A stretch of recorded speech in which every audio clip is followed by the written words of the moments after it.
Today's NewJeans statement following the court's ruling demanding $1 billion per unauthorized activity was the kind of PR move you make when you know you're losing ground, but still want to look calm. And frankly, calling this court decision temporary isn't bold or strategic. It's deflection. It's trying to look unfazed when the reality is, this is a major legal blow.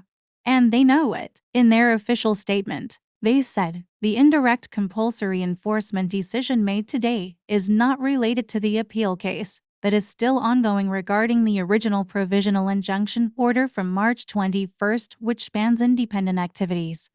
Instead, it stems from a separate application filed by Ottawa on April 4 requesting indirect compulsory enforcement. The original injunction appeal is still being processed as a separate matter in court. The decision made today is temporary and only effective until the appeal ruling on the original injunction is finalized. If the NewJeans members win the appeal case, both the original injunction and this indirect enforcement order will lose their effect. In practice, such enforcement orders often accompany provisional injunctions when granted. Let's stop pretending this is some brave David versus Goliath story. At this point, it's looking more like a rebellion with shaky footing, a chaotic media strategy, and a deep misunderstanding of what legal accountability actually looks like in the entertainment industry. When your legal team gets handed a ruling that says every time you act outside of order, you owe $1 billion, and your first instinct is to say it's only temporary, you're not clarifying, you're downplaying. This wasn't a surprise ruling. It was the direct follow-up to the original injunction that already told them not to act independently. NewJeans' side trying to make it seem like this is a routine, procedural inconvenience is misleading. The court clearly reaffirmed Adore's authority over the group's activities. This ruling wasn't arbitrary. It was based on actual breaches like them operating under the NJZ name overseas and planning songs and concerts without Adore. And the court said yes. That's a problem. What NewJeans is doing here is trying to soften the public reaction by framing this decision as not a big deal, when it's absolutely a big deal.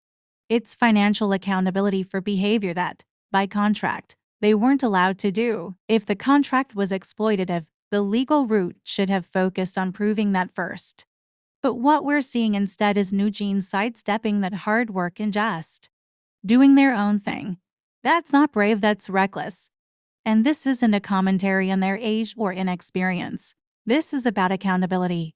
Being young doesn't mean you're exempt from professional responsibility. Saying the decision is temporary and that it could be reversed later. Sure, technically true, but that's not confidence, it's legal fluff. It's a way to distract fans and minimize backlash without actually changing the fact that they just got slapped with potential penalties if they move as a group again without approval. This isn't some clever loophole, it's a public bandage over a deep gash. And it shows they're still relying on public sympathy instead of legal strategy. They didn't express accountability. They didn't explain or own what actions caused this ruling. They simply brushed it off with the hope that their fan base would stay defensive, emotional, and distracted. Classic PR deflection. The real takeaway here isn't the $1 billion fine, it's that the court just drew a line in the sand. They're not playing games. The injunction and the penalty make it very clear. NewJeans can't keep pretending to be free agents while still under Adore's control. If they want out, fine, fight the contract in court. Prove coercion, show legal flaws. But what they can't do is ignore the system, rebrand mid-lawsuit, and act as if their independence is already a done deal. It's not. And now, every move they make without permission has a price tag attached. And it's expensive. What's worse than losing a legal battle? Losing the public's trust while trying to fake like you're winning. NewJeans may still have fan loyalty, but this week showed us something new. The legal system is no longer on their side. The sympathy card is worn out, and the court is done being patient. This isn't about whether we like them or not. It's about maturity. You don't beat the system with vibes. You beat it with strategy, facts, and discipline. And right now, NewJeans is running out of all three.